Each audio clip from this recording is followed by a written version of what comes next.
चलो स्टार्ट करते, करना ही शुरू करते, बेटर रहेगा। रीड करोगे ना कंफ्यूज हो जाओगे और ज्यादा।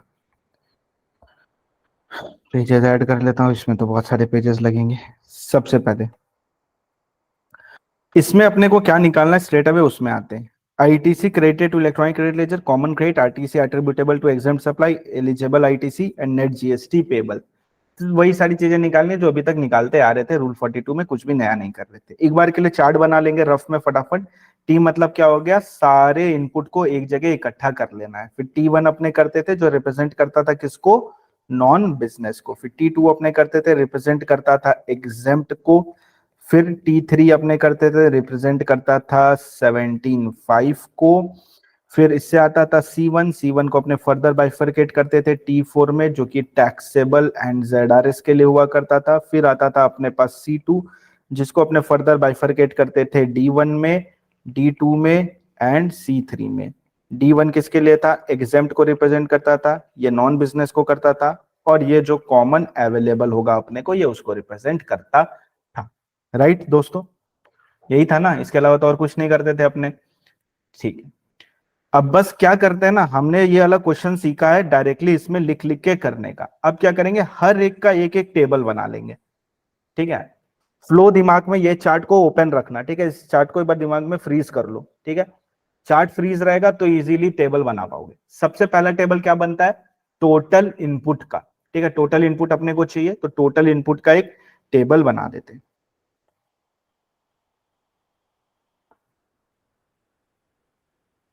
कंप्यूटेशन ऑफ टोटल इनपुट, जिसको प्यार से अपने क्या बोलेंगे, टी बोलेंगे। करेक्ट। एक एक पेज छोड़ के आराम से बनाना, पेज की कोई दिक्कत नहीं है अपने को, बहुत पेजेस है अपने पास। Computation of total input.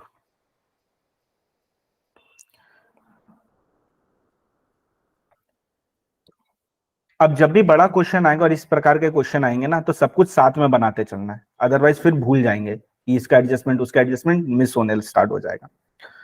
तो अगर अपने को साथ में बनाना है तो इसके साथ अपने को और क्या चाहिए, अपने को चाहिए T1, T2 और T3। तो एक T1, T2, T3 का कॉलम बना लेते हैं। ठीक है,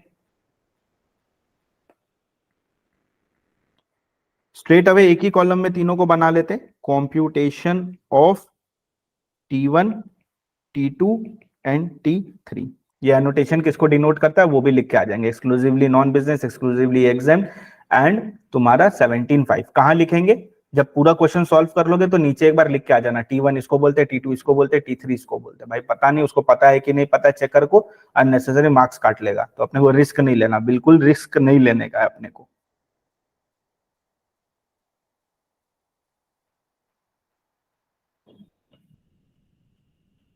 चलो ये हमने कर लिया। तो अभी इसमें बाइफरकेशन अपने कर लेते हैं। मेरे को तो पता है, बता देता हूँ, एग्जाम में तुम लोग को नहीं पता रहेगा तो एक एक पेज छोड़ देना। ठीक है, तो मिड मिड में अपने पेज छोड़ देते हैं। मिड में एक लाइन T1 के लिए, T2 के लिए और T3 के लिए। ठीक है, तीन कॉलम नहीं बनाएंगे, अलग अलग करेंगे। जैसे यहाँ पे T1 का कैलकुलेशन, यहाँ पे T2 का कैलकुलेशन, यहाँ पे T3 का कैलकुलेशन। ठीक है, एग्जाम में एक एक पेज छोड़ देना। इसमें तो मेरे को पता है ज्यादा कॉलम नहीं लगेगा, बट एग्जाम में एक एक पेज में सब कुछ करना। पेजेस बहुत रहेंगे अपने पास, बिल्कुल भी घबराना नहीं। फिर T4 चाहिए अपने को, D1 चाहिए, D2 चाहिए।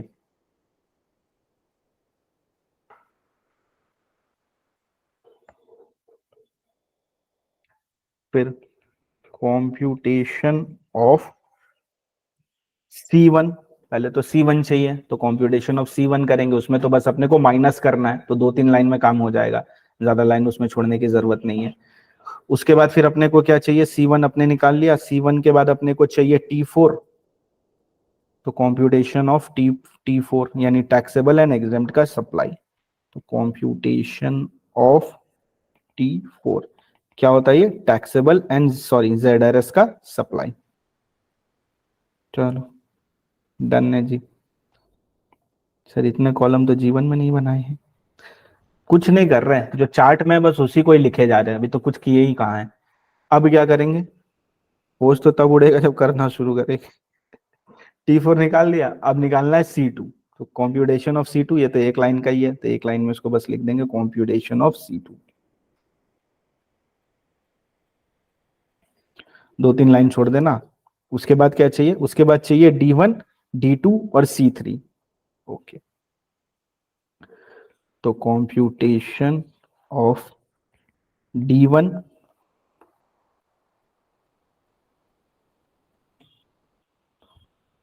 ज्यादा स्पेस नहीं लगेगा इसके लिए, फिर कंप्यूटेशन ऑफ D2 है ही नहीं इस question, computation of D2 and next last complete हो गया कंप्यूटेशन ऑफ C3।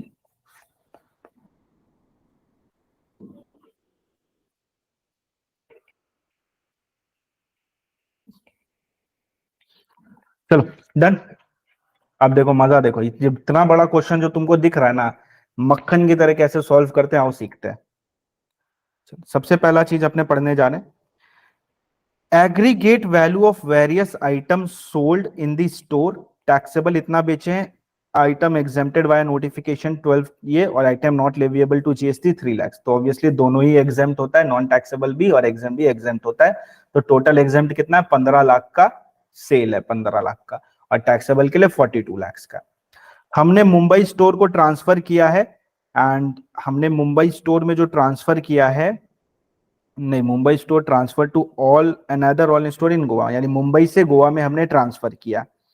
ठीक है, टैक्सेबल आइटम हमने किया है जिसको डिस्ट्रीब्यूट कर दिया गया as free sample, value declared in the invoice is 5 lakh, such items are sold in Mumbai at 8 lakh. इसका एडजस्टमेंट देखेंगे।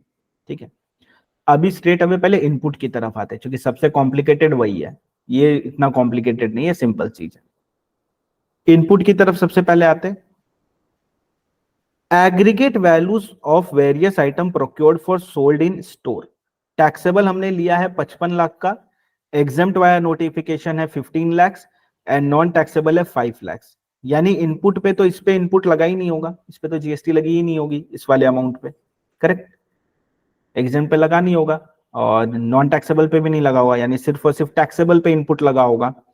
एंड कितना रेट चल रहा है, तो रेट चल रहा है अपना 18% और आरसीएम वाले के लिए 5%, तो अपना कितना लगा होगा 55 लाख का 18%।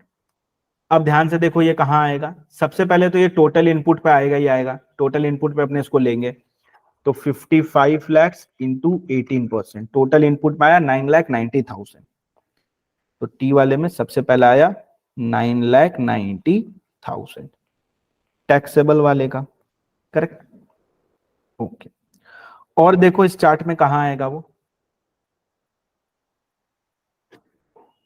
T1 T2 T3 ना, T4 में आएगा क्या, हाँ T4 में आएगा, तो T4 में भी डाल देते लगे हाथों 9,90,000, तो 9,90,000 T4 के लिए 9,90,000 डन, दोनों में डाल दिया। ठीक है, नेक्स्ट, बाकी दो का कुछ नहीं करना। फिर आया ये freight paid to good transport agency for inward transportation of taxable item 1 lakh रुपए। जीटीए का फ्रेट है 5% वाला, यानी आरसीएम में जाने वाला है, तो अपने क्या करेंगे 1 लाख का 5% करेंगे, कितना आएगा 5,000 रुपीज। ये 5,000 रुपीज पहली बात तो बड़े वाले टी में आएगा, कैपिटल टी में तो आएगा ही, इनपुट है वहां पे तो सारा इनपुट लेते हैं, चाहे अवेलेबल हो चाहे अवेलेबल ना हो, फर्क नहीं पड़ता है। तो 5 लाख की तो अपने को कितना 5,000 तो अपने को लेना ही है जीटीए का। अच्छा, ये जीटीए कौन सा है, ये जीटीए है टैक्सेबल वाले के लिए, करेक्ट, एक्सक्लूसिवली टैक्सेबल के लिए। तो देखो और कहां आएगा चार्ट में, T4 में आएगा, T4 में आएगा, डाल देते हैं 5,000 रुपए जीटीए टैक्सेबल। मोहन कर लो क्वेश्चन, बाद में नहीं कर पाओगे, बाकी लोग देखो मत, करो भी, बाद में फिर भूल जाओगे कौन सा फिगर कहाँ जाएगा कैसे जाएगा, साथ साथ करते रहो। चलो करो फटाफट, चलो बाकी लोग कैमरा ऑन करो, देखे कर रहे हो, यहाँ सुनने प्रवचन दे रहा हूं मैं। फिर हमने फ्रेट पे किया for inward transportation of exempted supply. अब अगर हमने फ्रेट पे किया एग्जेम्प्टेड सप्लाई के लिए, यानी हमने एग्जेम्प्टेड का माल लेके आया, यानी एक्सक्लूसिवली एग्जेम्प्टेड वाला माल हमने लेके आया, तो इसका वाला जो होता है फ्रेट, वो तो अपने को एक्सक्लूसिवली पता है एग्जेम्प्ट के लिए, करेक्ट। बट इसके फ्रेट पे तो जीएसटी तो लगा होगा ना, इनपुट तो आया ही होगा, फ्रेट थोड़ी एग्जेम्प्ट है, एग्जेम्प्टेड वाला आइटम एग्जेम्प्ट है, उसका फ्रेट थोड़ी एग्जेम्प्ट है। तो 80,000 रुपए का 5% दैट इज 4,000 रुपीज जो जीटी है वो टी में तो आएगा बड़े वाले, इसमें तो कोई डाउट नहीं है, इसमें तो सभी कुछ आएगा। जीटीए एग्जेम्प्ट वाला 4,000, इसके साथ वो और कौन से कॉलम में जाएगा? वेरी गुड, कॉलम नंबर 2 में जाएगा। किस में जाएगा? कॉलम नंबर 2 में जाएगा, जो कि एक्सक्लूसिवली एग्जेम्प्ट के लिए यूज करते हैं। तो जीटीए एग्जेम्प्ट 4,000, तो 2 है तो थोड़ा नीचे लिख देते हैं, 1 ऊपर कर रहे थे। जीटीए एग्जेम्प्ट वाले के लिए 4,000, ठीक है, डन। यहां तक कोई दिक्कत, कोई समस्या नहीं है अपने को। यहाँ T1 कैलकुलेट कर रहे हैं, यहाँ T2 कैलकुलेट कर रहे हैं, यहाँ T3 कैलकुलेट कर रहे हैं। अब ध्यान से देखो, freight paid for inward transportation of non taxable supply, ये भी सेम है, एग्जेम्प्टेड की कैटेगरी में ही आएगा। तो 20,000 इंटू 5%, 1,000, तो ये तो सेम है, सेम ट्रीटमेंट करना है इसका। जीटीए नॉन टैक्सेबल वाला 1,000, सिमिलरली यहाँ पे भी आ जाएगा जीटीए नॉन टैक्सेबल वाला 1,000।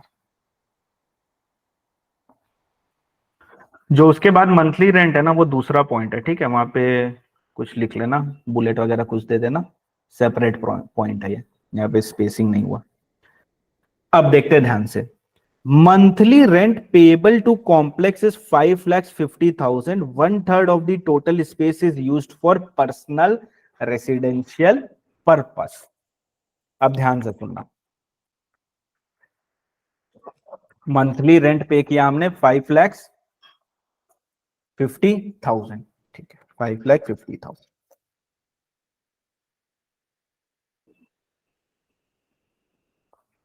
अच्छा, जब भी अभी जो भी कैलकुलेशन कर रहे हैं मंथ का ही कर रहे हैं, ईयर का तो नहीं कर रहे हैं, तो मल्टीप्लाई बाय 12 मत कर देना गलती से, ठीक है। दूसरी चीज, 18% का रेट है, तो 18% मार के पहले निकाल लेते हैं 99,000। ये बड़े वाले टी में तो आएगा ना, पूरा ही आएगा, बड़े वाले टी में तो सभी कुछ आता है, तो पहले एक बार पूरा डाल देते हैं, रेंट 99,000। अब ध्यान से सुनो, इसमें से क्या हो रहा है, 1/3 जो यूज हो रहा है ना मेरा, 1/3 यूज हो रहा है मेरा, 1/3 is been use for personal residential purpose. Okay, अब पर्सनल रेसिडेंशियल पर्पस मतलब क्या हो गया?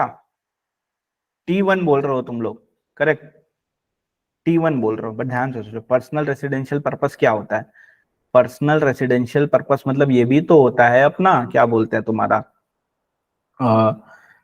17(5), personal use 17(5) block, correct. But इस सिनेरियो में अपने को ये पर्सनल वाला लेना है नॉन बिजनेस में, ठीक है। जब भी पर्सनल वाला आएगा तो उसको अपने को किस में कंसीडर करना है? Non business.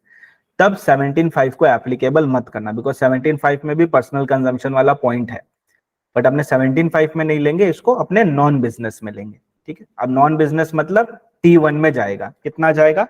99,000 आया था, 5,50,000 का 18%, 99,000 का 1/3 दैट इज 33,000। 33,000 किस में जाएगा? T1 में जाएगा, बिकॉज हमने यहां पे यूज कर लिया पर्सनल पर्पस के लिए। सबको समझा क्या हुआ यहाँ पे? Got it?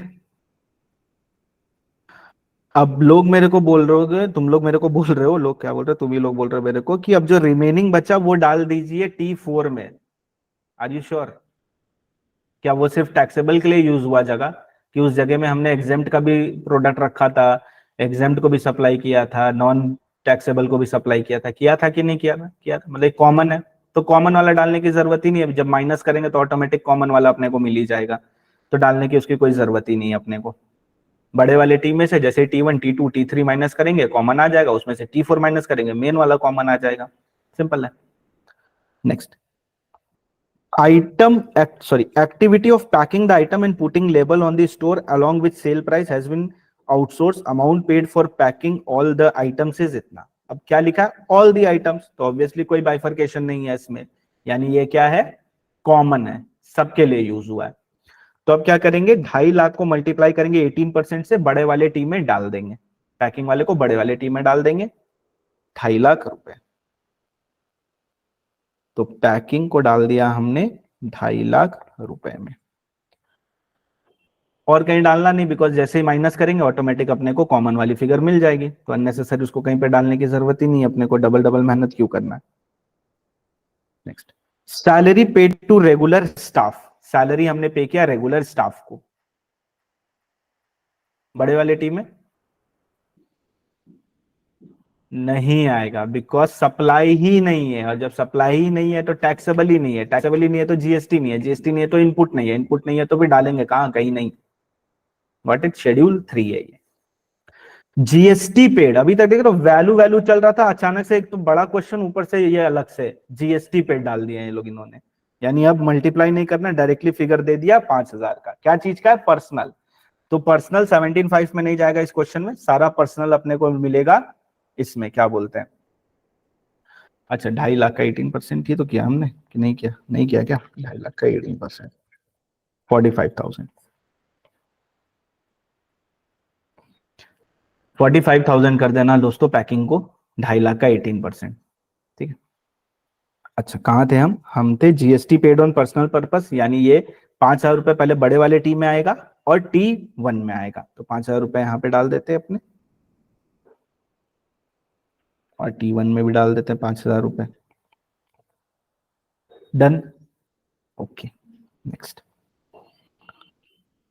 जीएसटी पेड, अब जीएसटी चल रहा है, paid on rent a cab service avail for transportation of employees which is not obligatory under law, 17.5, specifically 17.5 है, ठीक है। लिखने से पहले एक और नीचे वाला भी पढ़ लेते हैं लगे हाथों, GST paid on free samples, ये भी 17.5 है, करेक्ट, फ्री सैंपल भी 17.5 है, तो दोनों 4,000 रुपए को पहले बड़े वाले टी में डालेंगे और फिर 17.5 में डालेंगे, 17.5, 17.5,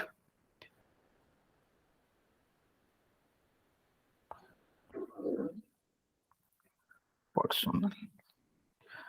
17.5 4,000 रुपए,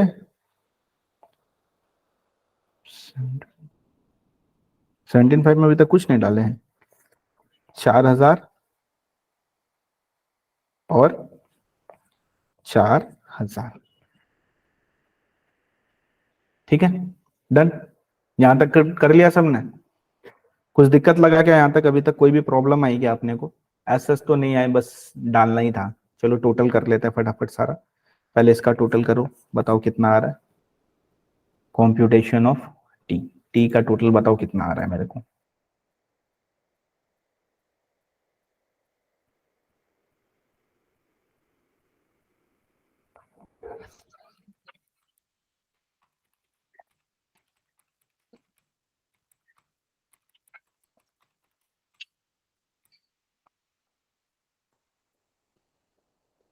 इज इट 11,57,000, भाई तेरे को क्या हो गया है, 11,57,000 आया, डन, सिंपल।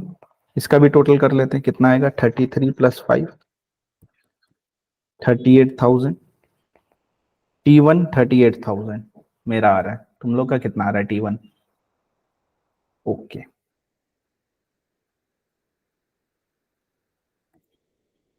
नेक्स्ट, 5,000 रुपए T2, 5,000 रुपए आ रहे हैं, और 8,000 रुपए T3, no issues, simple. C1 कैसे निकालते थे, बड़े वाले टी में T1 T2 T3 माइनस करते थे, क्या करते थे, बड़े वाले टी में T1 T2 और T3 को माइनस करते थे, चलो माइनस कर लेते हैं, तो 11,57,000 माइनस किया हमने इसमें, 38,000 माइनस किया हमने इसमें, 5,000 माइनस किया हमने इसमें 8,000, तो कितना आया, 11,06,000, 11,06,000 पे पहुंच गए सब, ओके। चलो इसका टोटल कर लेते हैं, T4 कितना आया अपना, 9,95,000, T4 आ गया तो अपने C2 भी निकाल सकते हैं, C2 कैसे निकलता है, C1 में से T4 माइनस करने का है, तो कितना, -9,95,000, तो आया 1,11,000। C2 भी आ गया अपना। ओके दोस्तों, कंप्लीट है, क्या कर रहे हो? D1 निकालना है, D1 निकाल लो, कम ऑन। कैसे निकलता है D1?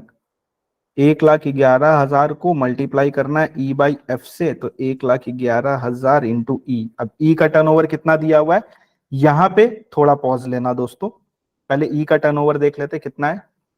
12 और 3 15 है, करेक्ट। इसमें कोई दिमाग नहीं, ये तो सिंपल था, इसको 15 ही अपने को लेना है।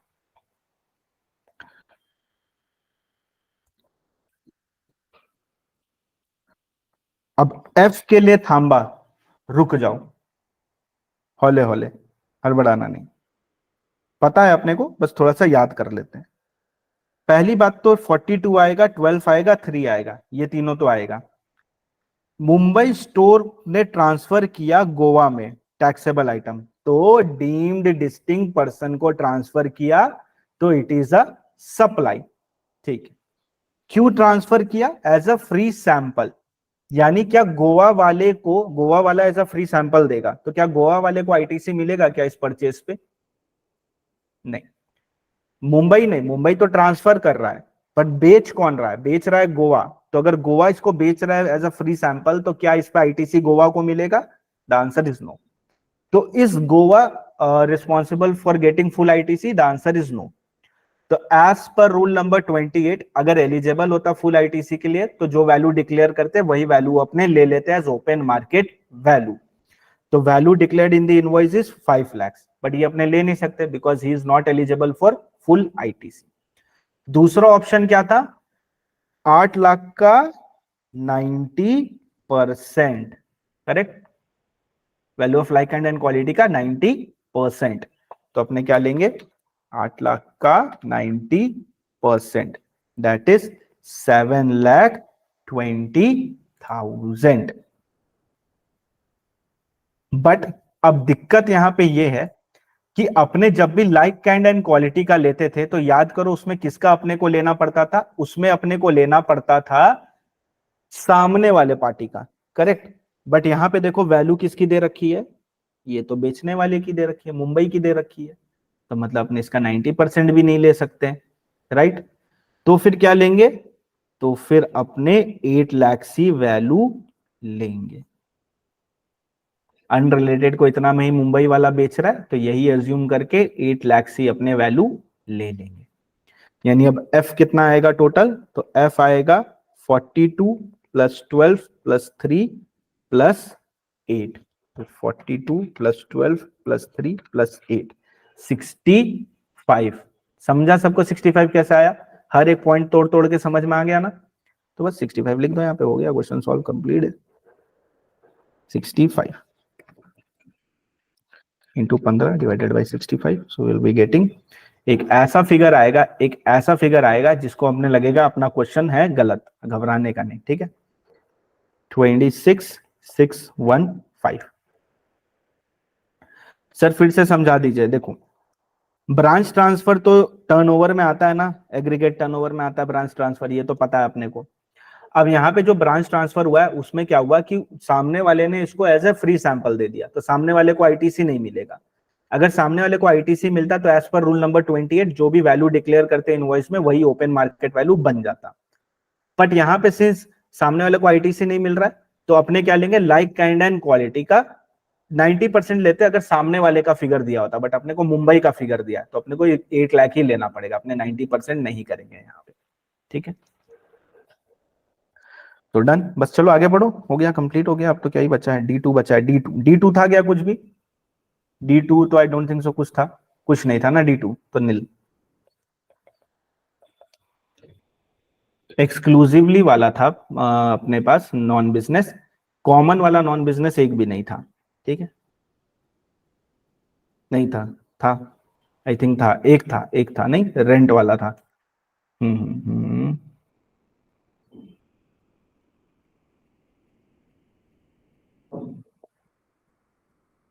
नहीं नहीं है।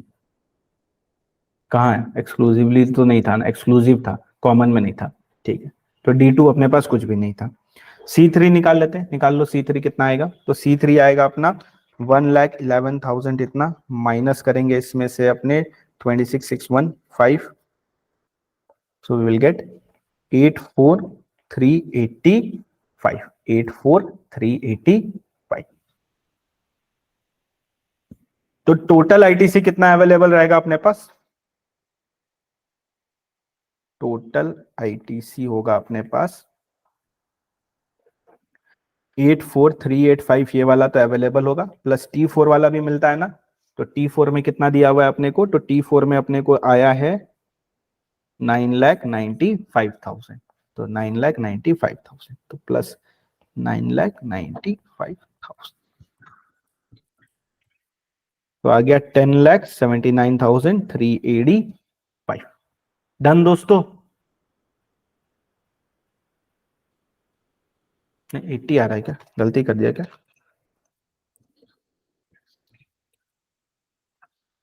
नहीं ठीक है, तो ठीक है। 85, अच्छा 85,385 आएगा क्या?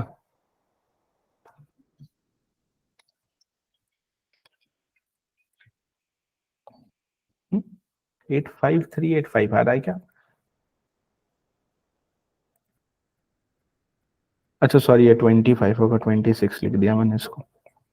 Got it, got it, got it, got it. हाँ हाँ दोस्तों, गुस्सा मत करो, हो जाती है गलतियां। तुम लोग तो पेपर में कर रहे हो, मेरे को यहाँ पे ऊपर ऊपर करना पड़ रहा है। नहीं सर, ऐसे कैसे आपसे गलती हो गया, हम लोग नहीं आपको माफ करेंगे। मत कर माफ।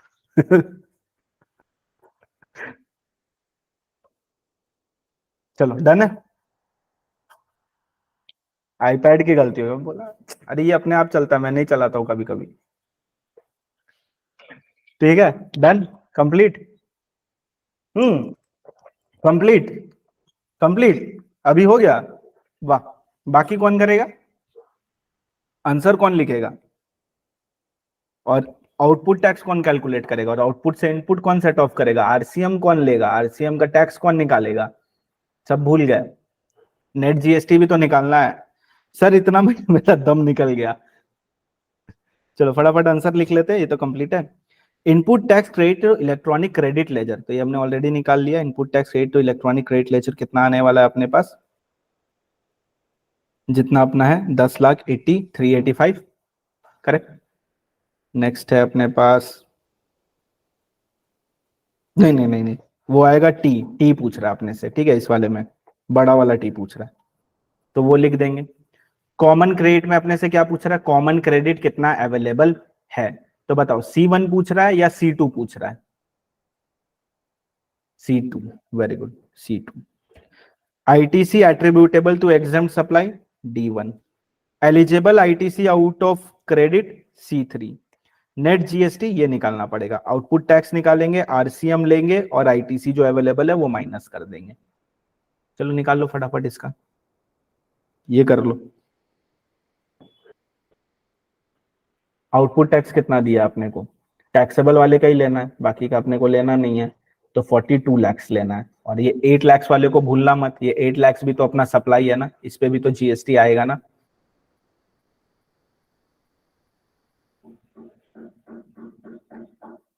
सर सर सर, थोड़ा सा हेल्प कर देते तो ठीक रहता। हम लोग को थोड़ा वियर्ड सा लग रहा है, अचानक से आप साथ छोड़ दिए। ठीक है, आ जाओ। अब बहुत ऊपर चला गया।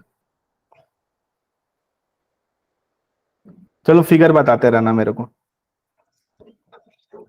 तो statement showing net GST payable, सबसे पहले, सबसे पहले अपना कितना का सेल है? कितनी फिगर है अपने पास? तो अपने पास फिगर है सबसे पहले 42 लाख का 18%। ओके, 42 लाख का 18%, जो कि आएगा कितना? 756। फिर क्या है?